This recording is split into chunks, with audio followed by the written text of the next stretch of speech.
Today is an absolutely gorgeous winter day here in Miami. It is like 68, 69 degrees outside, sunny, not a cloud in the sky. These are the days I live for here, you know? It reminds me completely of being out in California in the summertime. It's basically like a sunny California summer day.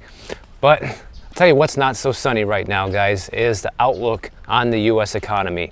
Because we keep getting all these reports of how well things are going, but simultaneously, we're getting a ton of data coming in by the week that does not support the fact that we have a healthy economy. And let's start with the layoffs, because the layoffs have been rampant since the beginning of 2024. And we're talking about major companies here performing layoffs like Microsoft, eBay, Salesforce, Google. These are all big companies that are doing layoffs right now, you know, and we're barely into February yet. At the same time, we're also seeing the quit rate decline, which suggests that people are not as willing to jump ship and move to a different job right now because the job openings have been slowing down, and the job openings that are out there are for, you know, low-wage service jobs that a lot of people don't want. And so some economists just equate this down to, well, these companies are just experimenting right now with the right balance of hiring and firing right now.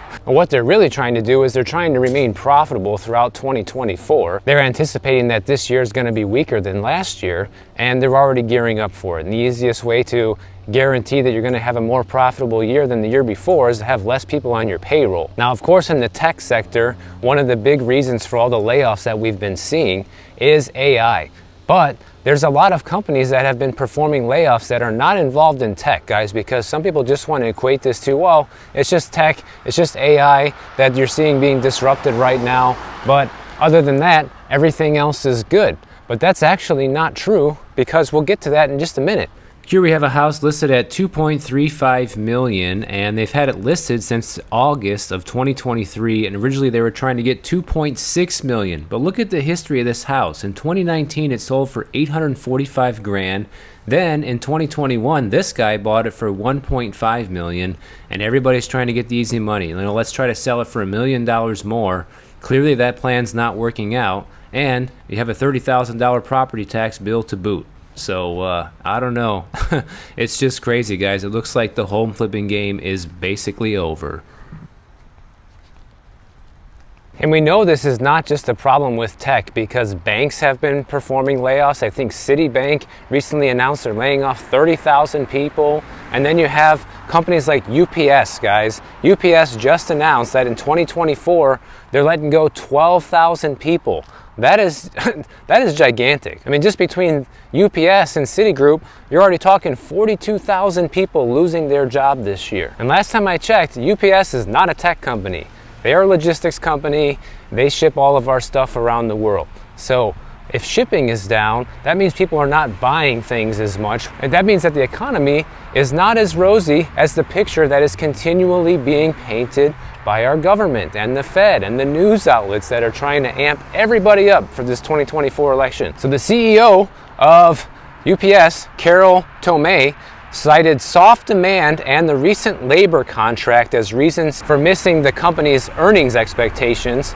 And they say that these layoffs will save UPS about $1 billion in 2024. So like I said earlier, the quickest way to increasing your profits is letting a bunch of people go. So that's exactly what they're doing. Now, I'm no economist, guys. I do not have any degrees in any of this stuff, but my logical brain tells me that if the economy was booming like we're continually being told, then UPS would be hiring people, not firing people, because I remember all these years when I was a kid, you would see UPS especially do this huge spike in hiring, you know, during the holiday season, because there was just so many gifts that people were buying that they had to get out there, and they needed extra people to deliver them, you know. Now they're letting people go to the tune of 12,000, and they want these people gone fast, all right? In fact, 75% of the layoffs that are happening of these 12,000 people, they're all gonna be gone in the first half of 2024. So they wanna get rid of people sooner than later to complete their transition here into profitability. They have about 85,000 managers in the company. They're literally getting rid of 14% of them. Now, with all of that, UPS additionally announced that their employees are now expected to work in the office 5 days a week. So anybody who was working remote with UPS, that's not happening anymore either. Time to come back into the office, guys. So they're really tightening the belt this year, and their revenue is down substantially. I mean, they had 24.9 billion in revenue for the fourth quarter of 2023, which is down 7.8% year over year from 2022. And that should be the busy time of year, right? That's when everybody should be shipping everything, because that's when people are buying all these gifts, and we supposedly had this amazing holiday shopping season. But when you dig deeper into that, it just barely kept up with inflation is what it was. Now, part of this apparently is because of a union contract that they signed in August. Their drivers are gonna receive a compensation package of 170 grand. I don't know if that means every driver is gonna get this or that's gonna be their annual salary. It doesn't really go into detail into that here. So that's another thing, guys. Some people are gonna get a lot of money from this, and other people are just gonna lose their job.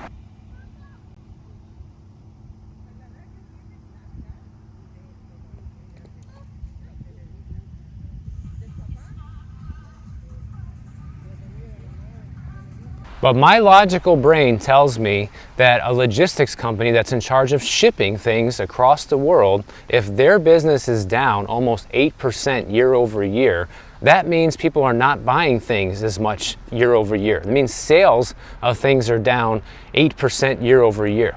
And here's where the problem, here's where I think people are being misled and kind of fooled with this stuff.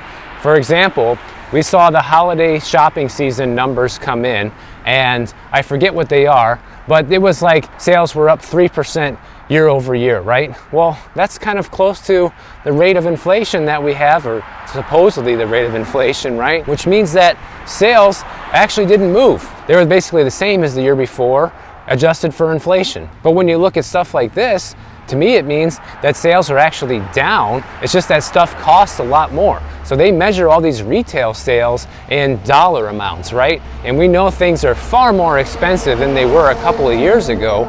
So you're gonna get far fewer items that you're gonna purchase for the same amount of money. And even though the nominal value of sales might have been up 3% year over year, the actual volume of things that people are purchasing is down 8% year over year, which is reflected in UPS's shipping numbers and revenue numbers. I mean, correct me if I'm wrong, guys. That sounds like a pretty logical explanation of what's going on here, no? And just like the housing market, it seems like we're all living in alternate realities right now, depending on where you live, depending on your income status and all of that. Because we also recently had the consumer sentiment survey come out a week ago, and that was through the roof, right? We had the biggest jump in consumer sentiment than we've seen in a long time. People are feeling good about the economy, right?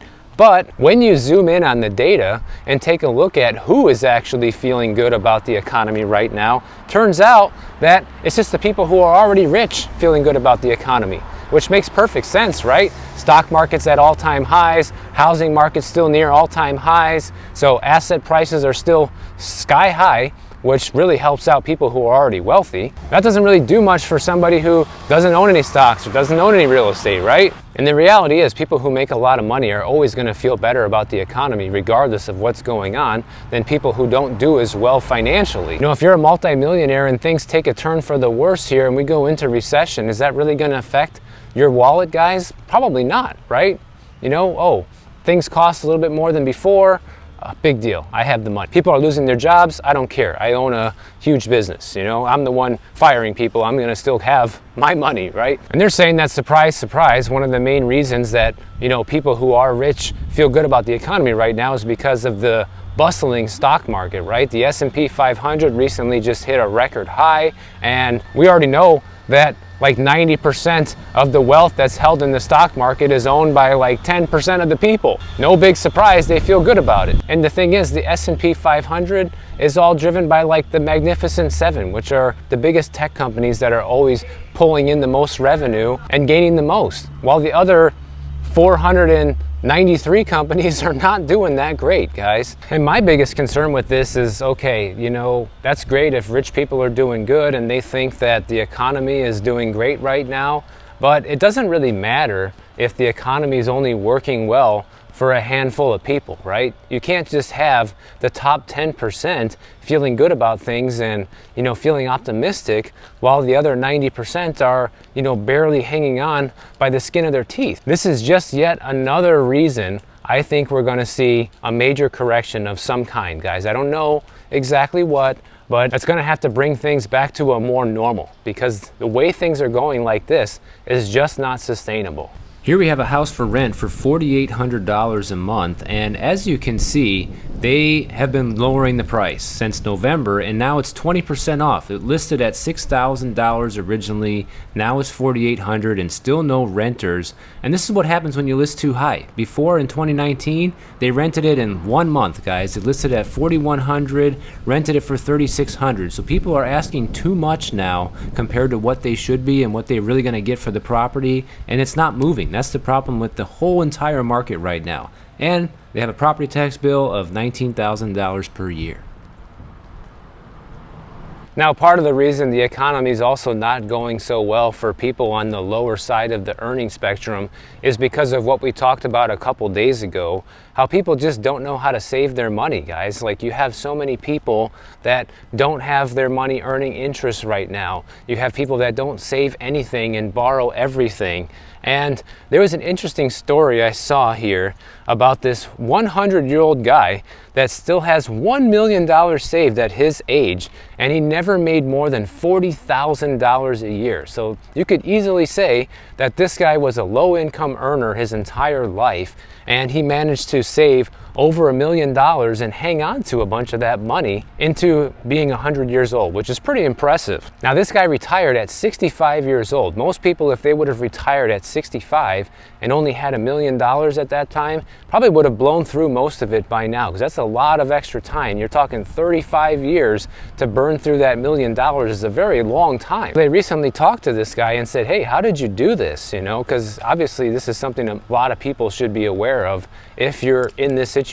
If you don't earn a ton of money every year, this just goes to show you that there is a path to wealth at one point down the road. So he said the first thing that he always has done is that he saved 2% of his salary every year, and a share of that was always matched by his employer, so meaning he probably invested that into a retirement fund. And after saving for many, many years, he was able to see his money grow, just like people do if you just leave it alone. You don't borrow against it, you don't take it out of the retirement fund. Another thing he did is he says he never gambled, so he never threw his money away wasting it on a risky investment, which is very important, because today I feel like we live in the age of speculation, guys. Look at all these people that we talked about in Palm Springs the other day that are losing their shirt on these houses they bought because they thought they were going to be Airbnb millionaires renting out these houses for big dollars, and now bang, they're not able to rent these houses out anymore on Airbnb.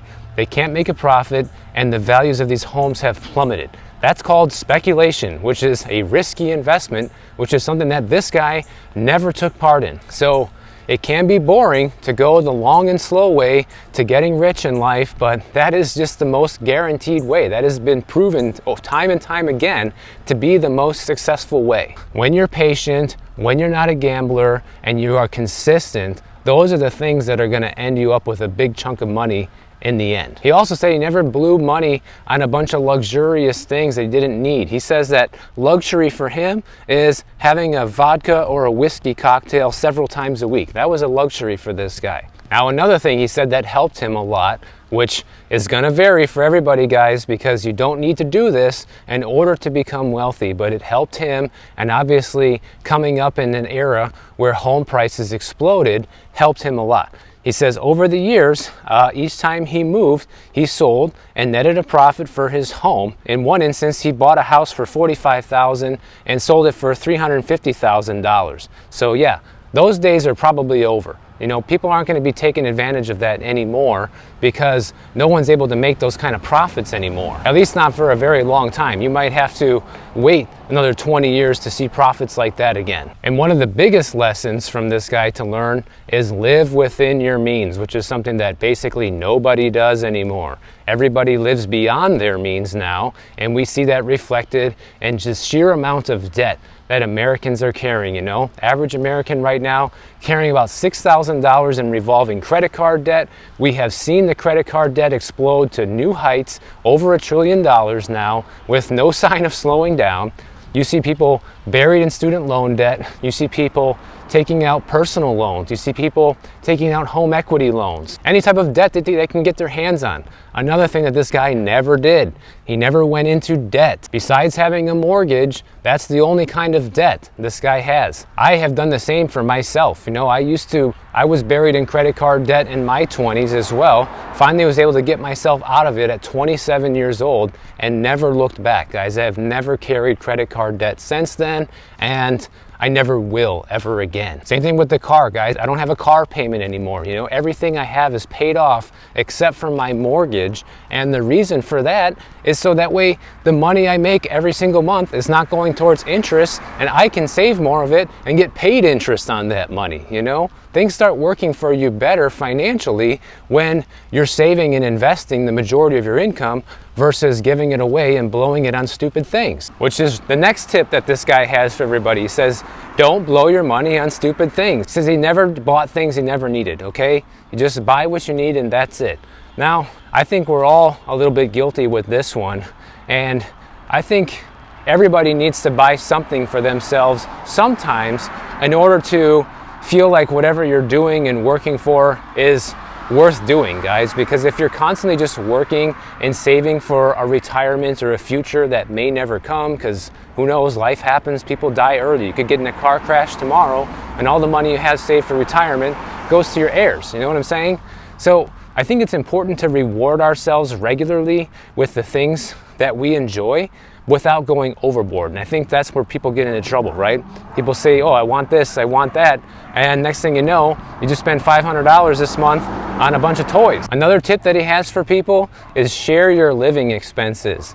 And this especially helps if you're only making $40,000 a year. You can start saving a much larger portion of your income, assuming you're following all these other guidelines and not blowing your money, guys. I mean, let's say you find a place that's for rent for $1,800 a month and you have a roommate that you can trust. Now you just cut it down to $900, which translates to an extra $10,000 a year practically. So the savings can really add up if you're able to take on a roommate and live with somebody in order to get ahead. And this other tip that he gives is just something I used to see my grandfather do all the time. Sometimes my mom, but really my grandfather used to do this. And it was always looking for a discount, guys. So, you know, making sure that when you go out, you're eating one of the cheapest things on the menu, always clipping coupons and going to 5 different grocery stores to get the grocery shopping done. That was something that he used to do all the time, just looking for any way you can get a discount on something. Now, I do this, but not to that crazy extent. I don't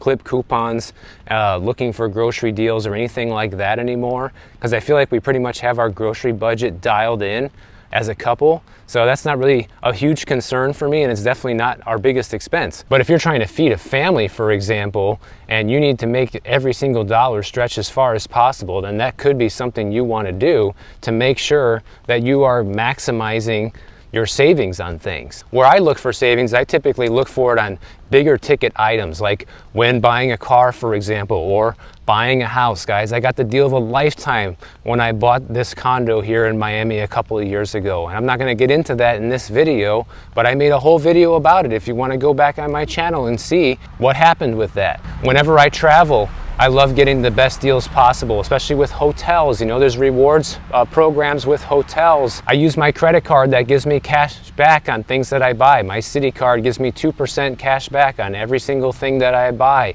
So that's a way to save money on everything that you're buying all the time. When I traveled for the summer and went and stayed in different Airbnbs, when you book for the entire month, they give you a discount versus if you're just gonna book a couple weeks at a time in different places. That saves you a tremendous amount of money. So those are giant savings over saving an extra 50 cents on a pound of grapes. So for me, that makes a lot more sense to keep an eye on those big savings rather than all the little tiny ones along the way. But everybody can do that differently. But I think the real winning combination for people to do, I think if you can follow a lot of these guidelines that this old man has here and find a way to increase your income every single year, even just a little bit, even if every year you can make $2,000 more, $5,000 more, and find a way to save and invest that extra money, you'll be surprised at how fast you can turn things around financially.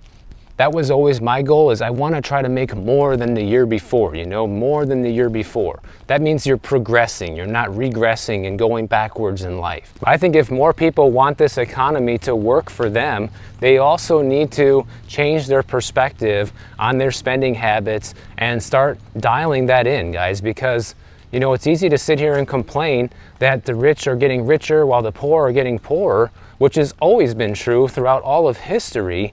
And there will come to a point where that's not possible anymore, because if the rich own everything and the poor have nothing, then it's going to be all flat out anarchy. But the point is that it's really within your control. You know, you can decide whether you want to be somebody that is eyeballs deep in debt and blow all your money on crap, or if you are somebody who wants to change their financial situation, even though it might not look so great right now. You know, have some hope and try a little bit harder every single year and do a little bit better every single year. But ultimately, I think something big is going to have to go down in our economy. I think we're going to have to see housing prices come down dramatically. I think we're going to have to see the stock market come down dramatically in order for things to get back to somewhat normal, guys. We still have inflation running too high, eating into people's budgets way too much, and this cannot go on for very much longer. So if you enjoyed this video, make sure you subscribe to the channel. And if you don't want to wait for my next video to come out, check out this one on the screen right over here, and I'll see you in the next one.